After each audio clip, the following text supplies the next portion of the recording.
La nueva escalada es que los israelíes atacaron la instalación nuclear iraní en Natanz.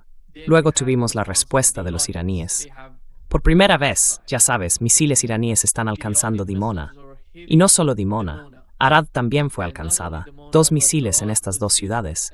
Dimona es tan importante porque es una de las ciudades más protegidas de Israel. Tienen todo allí para defenderla, debido a su importancia, por supuesto, ya que la central nuclear está allí y es su principal fuente de capacidad nuclear, MATH.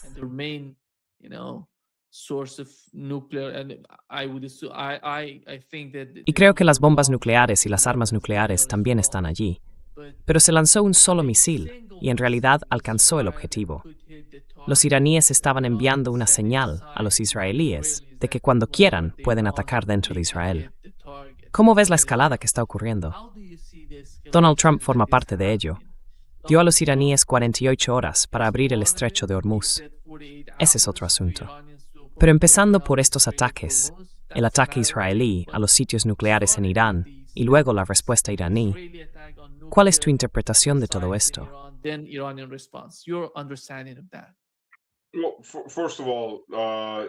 Bueno, ante todo, diría que Trump e Israel están jugando al poli bueno y al poli malo.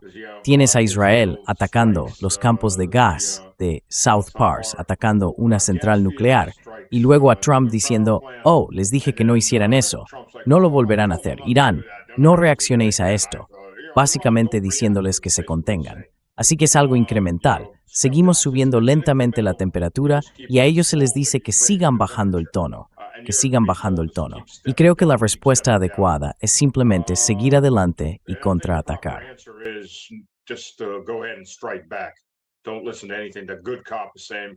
No escuches nada de lo que dice el poli bueno, porque el poli bueno es tan corrupto como el poli malo. Así que la respuesta adecuada siempre es contraatacar e ignorarlos.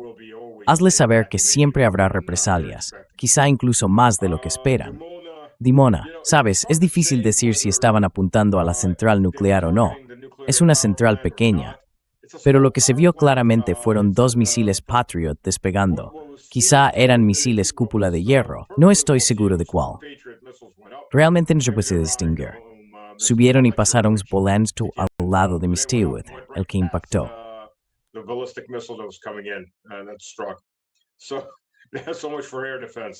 Así que eso es básicamente todo en cuanto a defensa aérea en este caso. Los misiles balísticos son difíciles de detener por su velocidad. No son hipersónicos, no son maniobrables, pero suelen ser igual de rápidos. Siguen una trayectoria parabólica al descender. Así que probablemente, no sé qué decir sobre eso. Es más probable que haya sido un disparo de advertencia o quizá un fallo. Pero la cuestión es que si estás atacando una central nuclear, dejemos claras algunas cosas. Si realmente quisieras provocar una fusión nuclear, esas torres suelen estar diseñadas para resistir el impacto de algo como un Boeing STEC-47. Perdona por interrumpirte. Atacaron el edificio de investigación y tecnología en Dimona. No fue, ya sabes, el sitio nuclear propiamente dicho.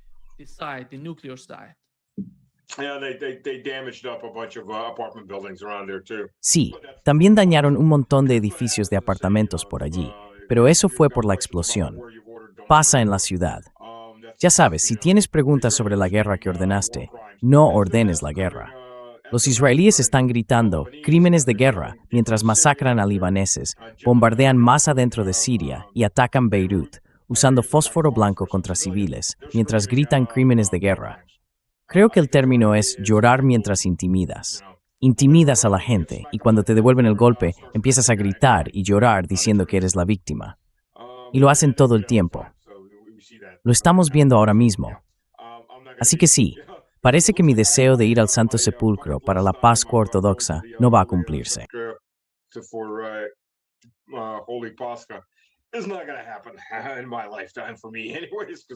No va a suceder en mi vida, al menos para mí, porque estoy bastante seguro de que ya estoy en una lista negra de los israelíes. Por supuesto, también cerraron la iglesia por motivos de seguridad. Esa iglesia, si no lo sabes, es la que tiene la piedra donde se preparó el cuerpo de Cristo. y la cueva donde se colocó su cuerpo está dentro de ese edificio. Bueno, la cueva ya no es realmente una cueva. Ha sido tallada como una estructura separada dentro del edificio. Originalmente, era una cueva en la ladera, una cueva funeraria preparada. Luego los romanos, cuando eran paganos y reprimían el cristianismo, construyeron un templo de Afrodita encima, lo rellenaron todo y levantaron ese templo.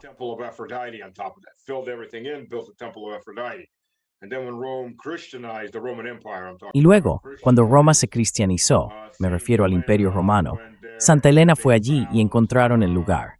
Destruyeron el templo de Afrodita, hallaron la cueva, construyeron una pequeña iglesia sobre ella, y esa pequeña iglesia se convirtió en una iglesia más grande, y la iglesia más grande se convirtió en una catedral gigantesca. Nunca había sido cerrada desde entonces. Y ahora los israelíes la han cerrado. La Santa Pascua está a 3 semanas, y la pregunta es si la abrirán o no. Esto es un insulto para todos los cristianos ortodoxos, para todos los cristianos católicos, para todos los cristianos armenios. Ni siquiera voy a contar a los protestantes porque demonios, la mitad del tiempo ni saben en qué creen. Hay 30,000 ramas de ellos, y la mitad se grita entre sí que no son la rama correcta.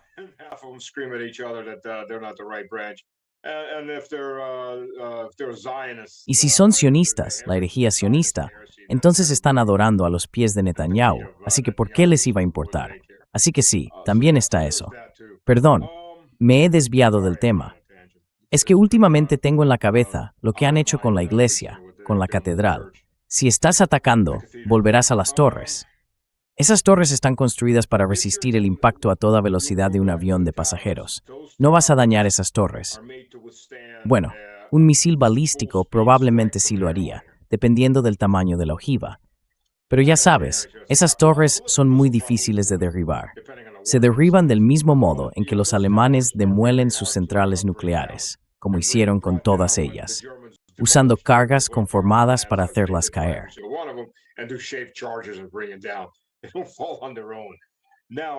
No se caen por sí solas.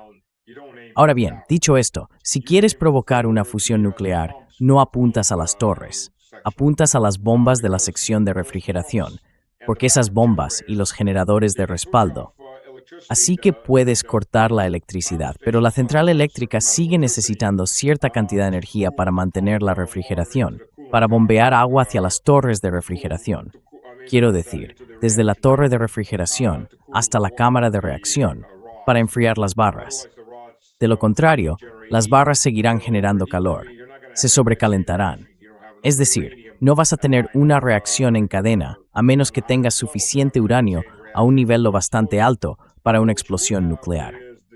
Pero lo que sí ocurrirá es que las barras seguirán calentándose hasta empezar a fundirse, y el agua que ya está allí explotará en una explosión de vapor preliminar.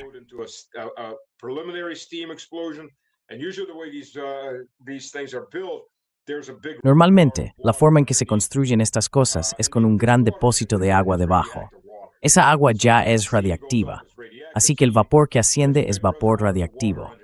Esos depósitos forman parte de todo el sistema y también son radiactivos. Si el núcleo se funde a través de la base y alcanza esa agua, se producirá instantáneamente una enorme explosión de vapor, enviando vapor radiactivo a la atmósfera. Chernóbil en realidad no tuvo esa gran explosión, solo tuvo la explosión de vapor preliminar del agua que ya estaba dentro. 3 hombres fueron debajo de la planta de Chernóbil. En realidad, hay 3 bloques de energía en Chernóbil. 2 de ellos siguen operando hasta el día de hoy.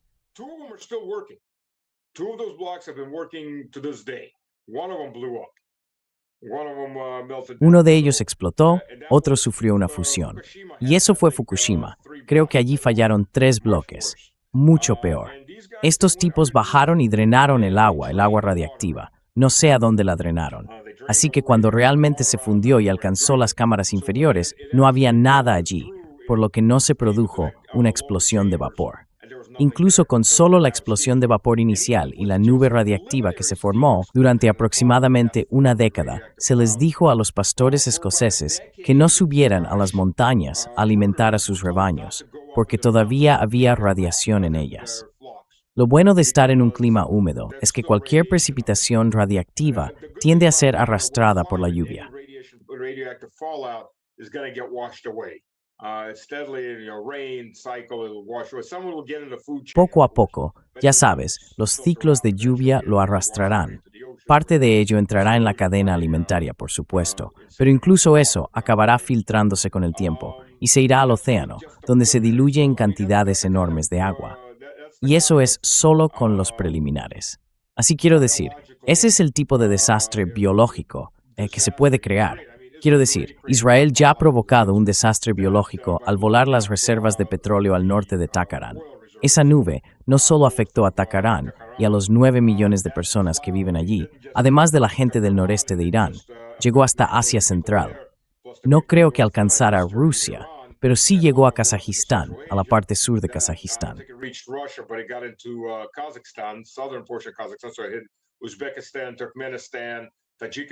Así que alcanzó Uzbekistán, Turkmenistán, Tayikistán, entró en Kirguistán, luego en Pakistán, Afganistán e India, y posiblemente incluso llegó hasta el borde de China. Así que, de entrada, solo por eso, si Israel sobrevive como entidad y está respaldado por Estados Unidos, que lo financia, deberían ser demandados por los daños que causaron, el daño ecológico a esos países y posiblemente al ganado, los cultivos y demás. Pero si se trata de una central nuclear que explota, bueno, Dimona está a unos 120 kilómetros al sur de Jerusalén. Dimona is about 120 kilometers south of Jerusalem. It probably wouldn't go up into Jerusalem because it'll probably blow out. Probablemente no llegaría hasta Jerusalén porque se desplazaría hacia el mar, directamente hacia Ascalón y Tel Aviv, y de ahí hacia Chipre y el sur de Turquía. Ahora bien, si Irán fuera destruido, dependiendo de la dirección de los vientos alisios en esa época del año, probablemente se movería hacia el noroeste, hacia Irak, Kuwait y el norte de Arabia Saudí, hacia esas zonas. Así que sí, no estamos hablando de algo que vaya a limitarse a un solo país en ninguno de los dos casos. Estamos hablando de zonas de desastre de gran magnitud. ¿Cuánta radiación? Bueno, la gente que vive también es algo cuestionable.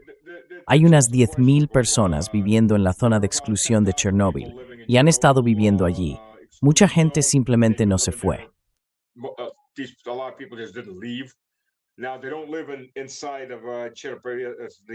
Ahora, no viven dentro de la ciudad propiamente dicha, aunque la radiación es bastante baja en el borde, porque los grandes bloques de hormigón absorben gran parte de ella. Pero cuando te acercas a los cruces, ya sabes, se acumula musgo. La radiación se concentra, el contador Geiger empieza a sonar y el nivel de radiación sube bastante rápido. Más lejos, el cuerpo humano puede adaptarse a esos niveles de radiación. Puede causar cáncer o puede que no. Mi tío construía instalaciones de energía nuclear para la Unión Soviética. Murió de cáncer, todo su equipo también. Cáncer de estómago. Tenía 79 años cuando murió. Y su hermano mayor usaban esa tierra para cultivar, porque también eran ingenieros militares.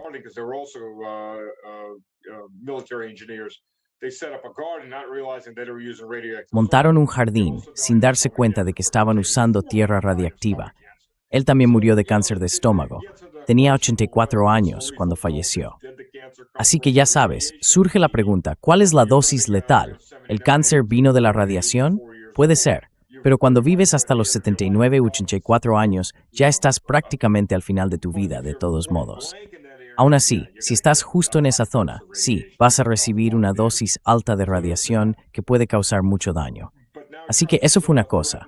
Pero ahora Trump está amenazando, y esto es solo para añadir a lo anterior. Así que ese era Trump con Israel, haciendo de poli bueno y poli malo.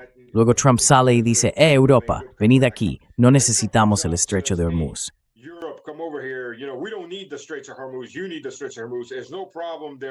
Necesitas el estrecho de Hormuz. No hay problema. Están todos derrotados. Puedes pasar sin más. No es gran cosa.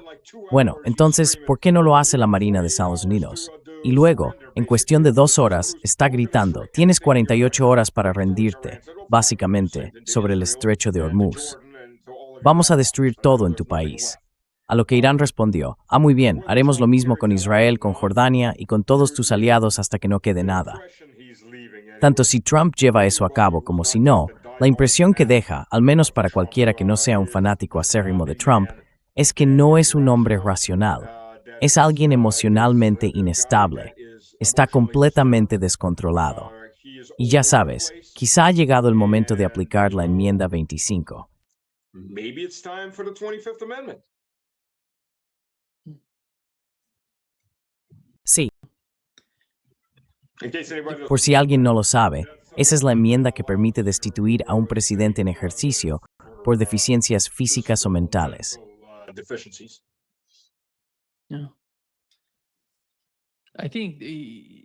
sí. Creo que no entienden que las centrales eléctricas iraníes, o, digamos, la red eléctrica, no son algo que puedas golpear en un solo punto, como si hubiera una más importante, y esperar que todo el país se quede a oscuras. Eso no va a pasar, porque están diseñadas para respaldarse entre sí. Ya sabes, si una parte falla, otra parte toma el relevo. El norte, el sur, el este, el oeste y el centro están todos conectados. Si una se cae, las demás intervienen y mantienen el sistema en funcionamiento. No va a ser tan fácil derribarlo. That's actually, Nima, that's actually bad. That's Sí, not Nima, actually good. eso en realidad es malo. No es bueno, y te diré por qué. Se produce un efecto en cascada. Esto fue lo que ocurrió en Estados Unidos cuando todo el noreste se quedó sin electricidad porque un generador canadiense, parte de la misma red, falló. Eso trasladó la carga a los siguientes generadores o estaciones eléctricas, y cuando otro más falló, se convirtió en un efecto en cadena, uno tras otro. Hay que desconectar partes de esa red a tiempo, o se propagará y afectará a todos los demás. Lo mejor sería que cada una de esas zonas estuviera separada de las demás. Eso es lo más seguro. Así si se cae la parte central, no afectaría a nadie más, solo Hazathon.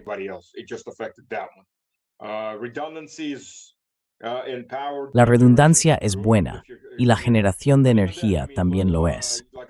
Sí, bueno, incluso entonces, quiero decir, como dije, una central eléctrica canadiense se cayó. España tuvo lo mismo hace poco, España y Portugal.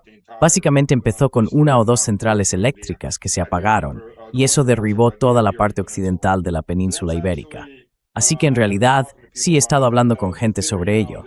La teoría ahora es que es mejor desconectarlas, tener solo redes locales. Eso te da más protección. Pero los estadounidenses, por supuesto, los estadounidenses van a atacar una.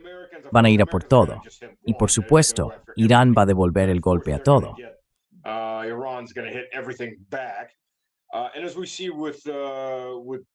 Y como vemos con Ucrania, por supuesto, Ucrania está recibiendo muchos transformadores traídos desde Europa, hasta el punto de que se están agotando. Primero, depende de lo que se golpee. Segundo, depende de cómo se golpee. Y sí, eso puede volver a ponerse en funcionamiento, obviamente. Cuando se atacan redes de transformadores, hay los bloques normales, que en realidad son de vidrio. Los transformadores son de vidrio y acero, además de los extremos metálicos y las partes cerámicas. Las filas estándar se producen en masa, pero los primeros grandes transformadores en bloque, los de las grandes centrales eléctricas, pueden tener 3 pisos de altura. Son prácticamente artesanales.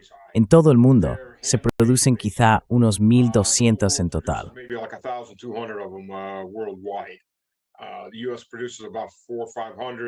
Estados Unidos produce unas 400 o 500, y normalmente se fabrican para proyectos específicos, ya sea para sustituir las existentes o para una nueva central eléctrica. Así que se producen menos de 1,200 al año en todo el mundo. Y son muy caras, son enormes, y esas cosas son difíciles de reemplazar por razones obvias. Ese es uno de los problemas en Ucrania. Una vez que se golpea una de esas, incluso si se trae otra de otro lugar, solo hay un número limitado disponible. Es una de esas industrias muy especializadas a nivel mundial. Puede que ni siquiera sean 1,200. Creo que podría ser mucho menos. Creo que Rusia produce unas 120 al año, y de media Estados Unidos está más o menos en el mismo nivel, quizá un poco por encima de China.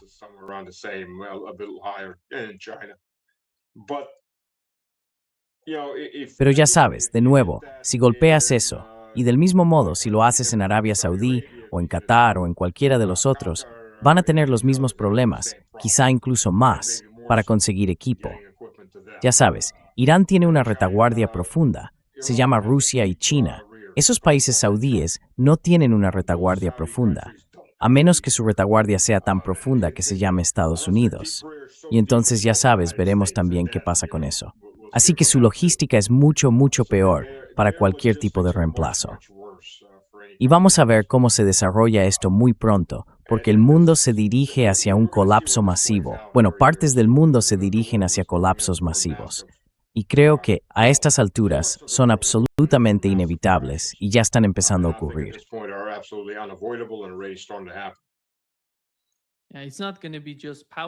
No se tratará solo de las redes eléctricas.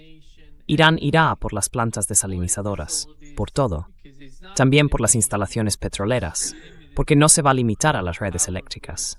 Irán acaba de decirlo. Si hacéis eso, iremos a por todas esas instalaciones en los Estados Árabes y en Israel.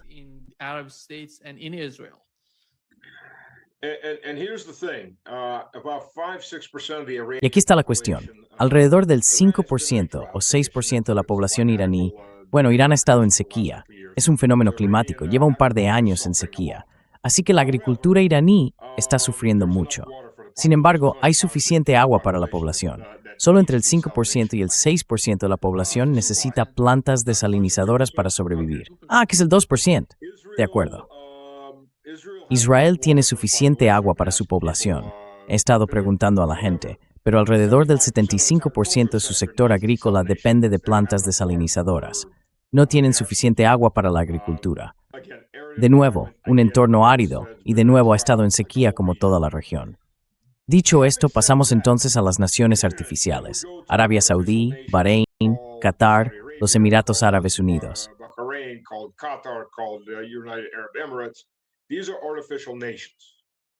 Estas son naciones artificiales, lo sabemos.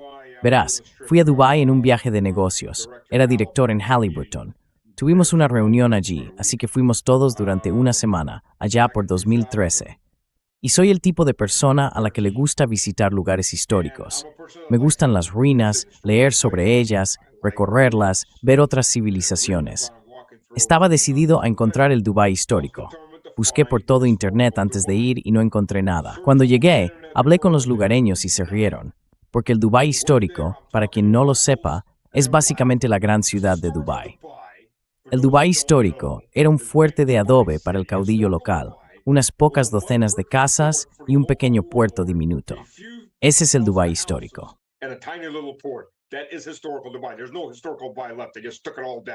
No queda ningún Dubái histórico, lo derribaron todo. No hay ruinas porque era de adobe. Quiero decir, no era más que un pequeño puerto pobre de un sultán local, y la mayor parte de la población eran nómadas. Así que no existe un Dubái histórico. Toda esta ciudad, todo, creció gracias a tecnologías importadas. Ante todo por el dinero, claro, procedente del petróleo y el gas, y sobre todo por la desalinización. Estos países dependen entre un 75 y un 100% de la desalinización.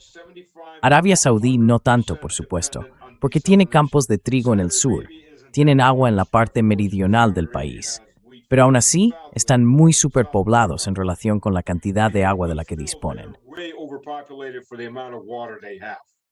¿Qué regiones son chiíes? Exactamente. Bueno, sí lo son. Tienen trigo en el sur y cosas así. Pero Riad y todas esas ciudades están en zonas muy secas, al menos durante los últimos 6 o 7 mil años, estoy seguro. En la última era glacial eran zonas muy húmedas, pero no estamos en una era glacial, gracias a Dios, y son secas. No se puede importar el agua para alimentar a esa gente. Haría falta importar ríos fluyendo constantemente. Así que sin desalinización, seamos francos, si esas plantas desalinizadoras quedaran fuera de servicio, estaríamos ante un evento de víctimas masivas. El cuerpo humano puede sobrevivir unas 3 semanas sin comida.